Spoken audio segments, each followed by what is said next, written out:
बानू, आता मी तुला कांचीपुरम येथील कामाक्षीकडे घेऊन जातो आहे.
बानू, या नीलांचन शक्तीपीठाचे नाव आहे कामाक्षी शक्तीपीठ. जे 52 शक्तीपीठ आहेत त्यामधील सर्वश्रेष्ठ असे हे शक्तीपीठ मानले गेले आहे. बानू, इथे सतीच्या शरीराचा गुप्त भाग अर्थात महामुद्रा स्थित आहे. देवा, या शक्तीपीठाचं महत्व काय आहे जी? बानू, इथे सतीच्या अस्तित्वाचे संकेत निरनिराळ्या पद्धतीने मिळतात. अंबुवाची योग पर्व सुरू झाले की गर्भगृहाचे द्वार स्वतःहून बंद होतात. बानू, या शक्तीपीठाची स्थापना केल्यापासून तंत्र साधनेसाठी हे स्थान अत्यंत महत्वाचे मानले गेले आहे. इथूनच पुढे ब्रह्मपुत्रा नदी आहे. या शक्तीपीठाचे आणि इथल्या भूभागाचे रक्षण करण्यासाठी उमानंद नावाचा महाभैरव स्थापित केला आहे. हे एक नैसर्गिक द्वीप आहे. बानू, ह्याच्याच पुढे मंध्यांचल नावाचा पर्वत आहे, जिथे मी माझ्या साधनेतून जागृत व्हावं ह्यासाठी कामदेवाने कामबाण मारला होता आणि मी त्याला तिथेच भस्मसात केले होते. परंतु बानू, ह्याच नीलांजन पर्वतावर मी कामदेवाला पुन्हा जीवदान दिले.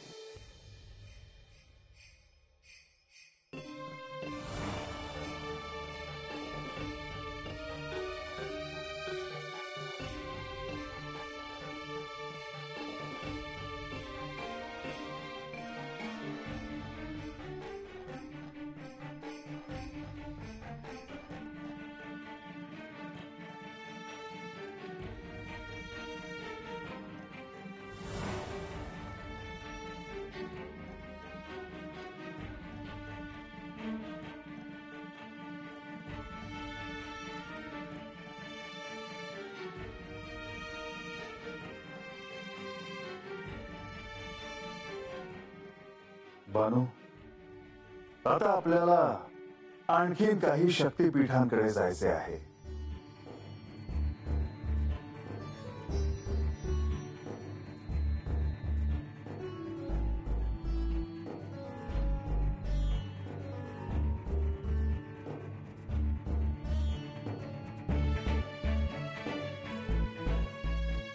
यावे कार्तिकेय.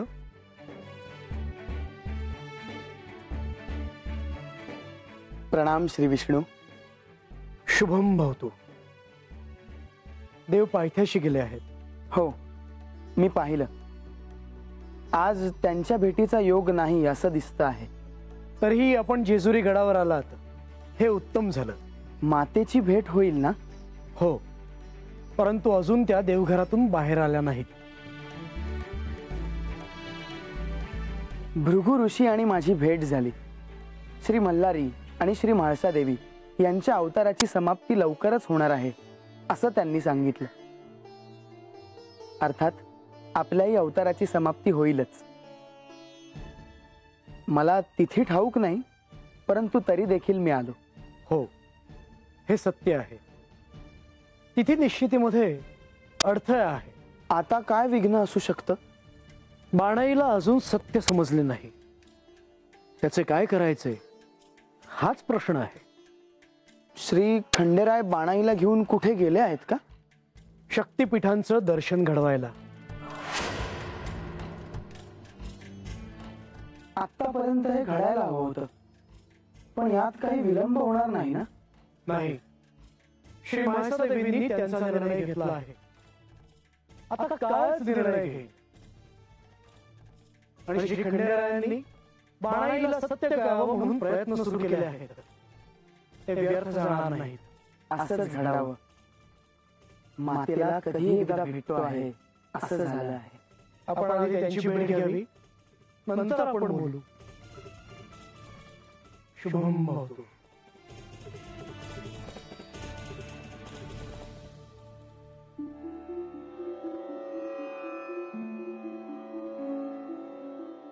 माते, कार्तिकेय, ये.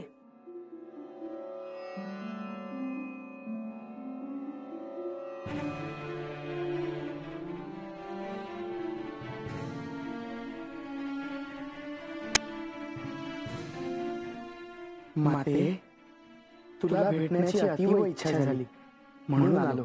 मलाही तुझी आठवण येत होती. शुभम भवतु. काय देऊ मी तुला? तू लवकर कैलासात ये. त्याची पूर्वतयारी सुरू आहे. मला वाटलं तू स्वतःसाठी काहीतरी मागशील. तू, पिताश्री, रिद्धी सिद्धी, श्री गणेश, नंदी सगळे गण कैलासात असताना मला अजून काय हवं? लवकर यावं.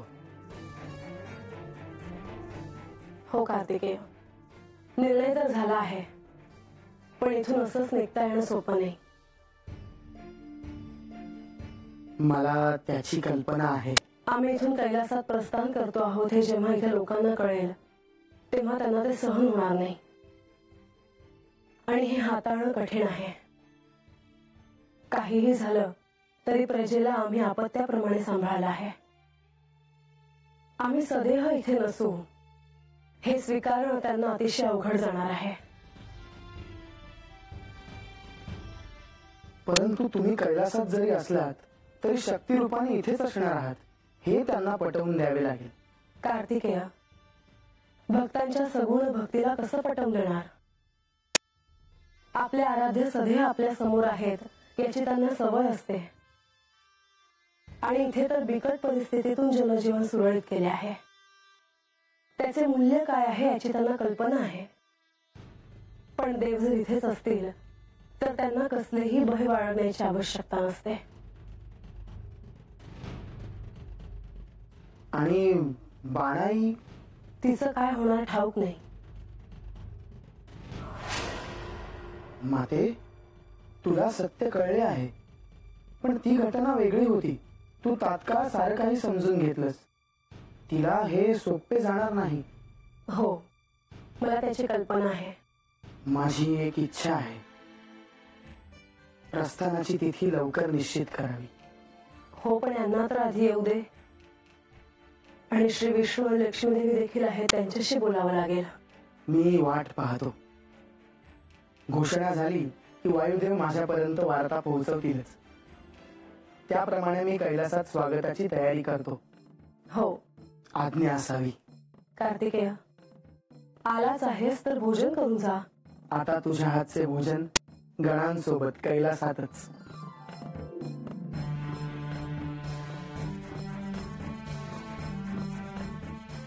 शुभम भवतु.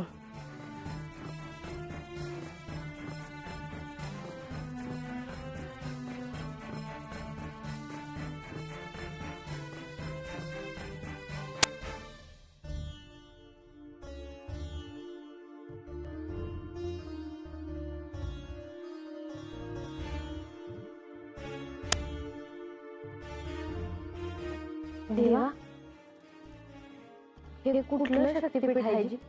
बानू, हे श्री शैल्यम पिते सतीच्या गळ्याचा भाग पडला होता.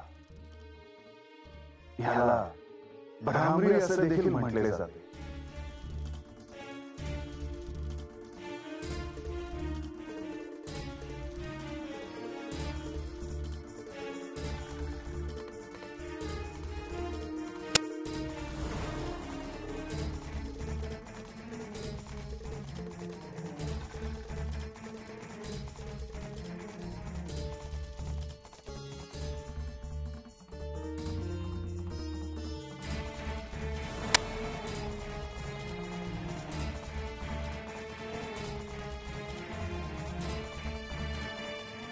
देवा, या तर लक्ष्मी देवी होत्या ना?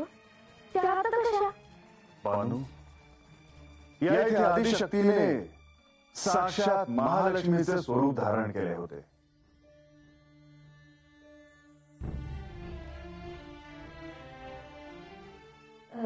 देवींच्या मूर्ती काय आहे? बानू, हे सिद्ध केलेले स्वयंप्रकाशित असे श्रीयंत्र आहे.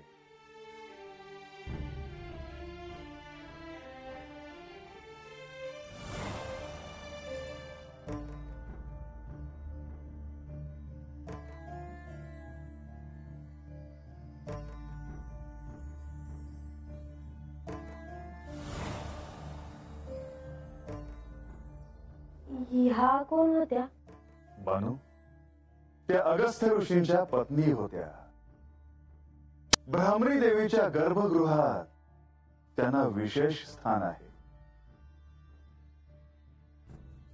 म्या हातली माती घेऊ का जी?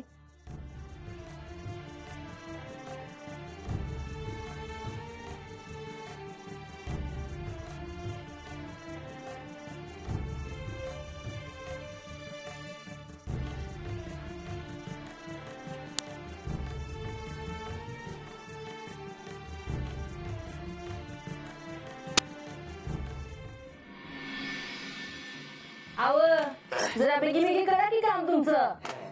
करतो तनिवड भाजी हा सारखी आपली ती भाजीच एक साय. नारायण नारायण.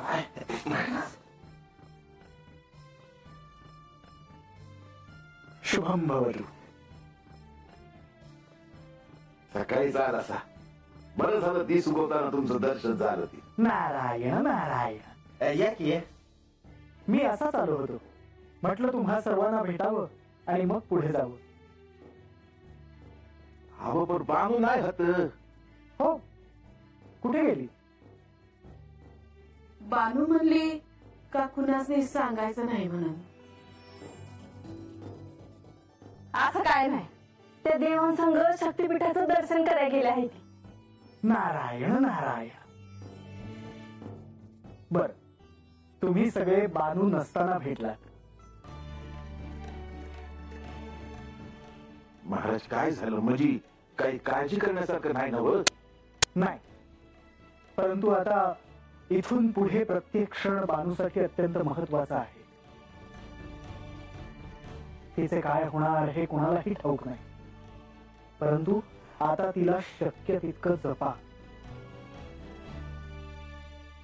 विशेषतः अजमेळ तिला पाहून घे.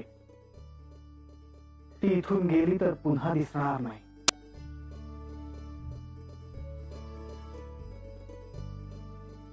सावर स्वतःला अजमेळ. मला ठाऊक आहे ते सोपं नाही. महाराज बानू मला दिसली नाही तरी चालेल, पण तिची इच्छा पुरी व्हायला हवी. एकलीच हत राहायला नग आहे. ते आपल्या हातात नाही अजमेळ. जे घडेल त्याचा आपल्याला स्वीकार करायला हवा. बर नाही म्हणजे तुमची तरी भेट होईल का नाही ह्याच्यामुळे? नाही. श्री खंडेरायांनी अवतार समाप्ती केल्यावर इथल्या सर्व दिव्य शक्ती अदृश्य स्वरूपात कार्य करतील. स्वाभाविकपणे मीही तुम्हाला भेटणार नाही.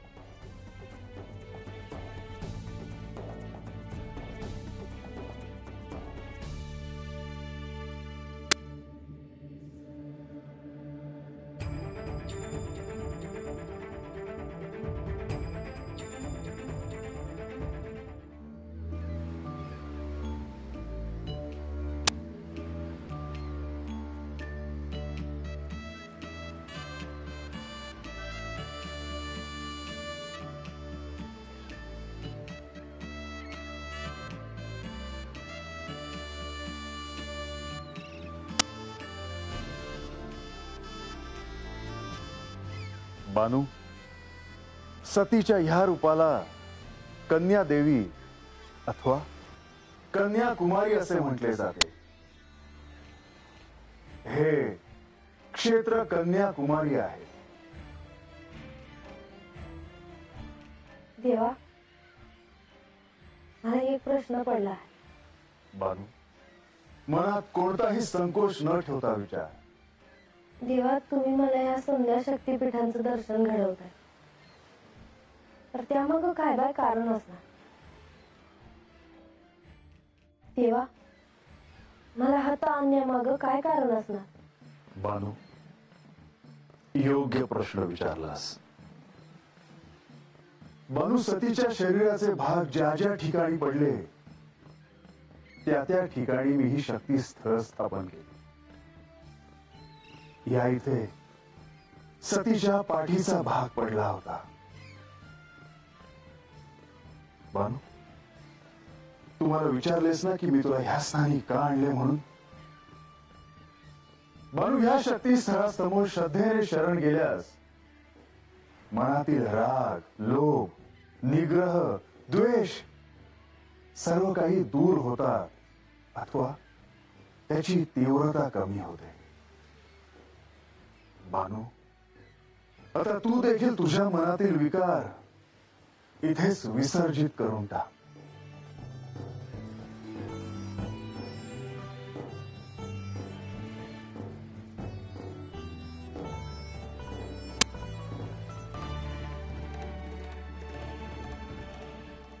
माझी आज्ञा आहे की त्या बाबूसाठी या गडाचे दरवाजे कधीच उघडणार. आता या क्षणी तिने आपल्या संसारातून निघून जावं आणि जर असं होणार नसेल तर मी मला स्वतःला खतपून टाकेन. असं कशा पायीनं केलं? कारण अजूनही तू गडावर यावंस असं मला वाटत नाही म्हणून.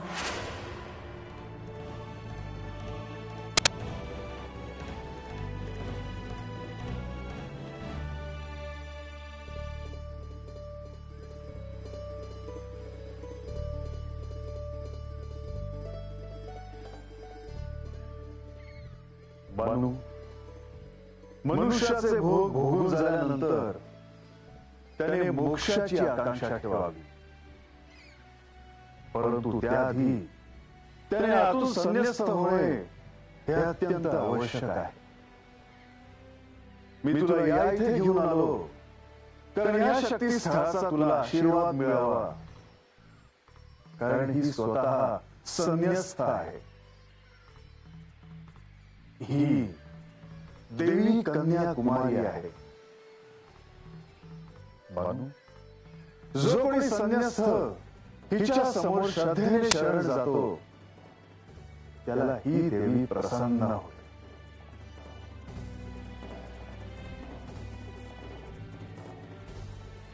देवी, माझा नमस्कार आहे बघा तुम्हाला. मला सत्य करण्यासाठी तुमचा आशीर्वाद असू दे.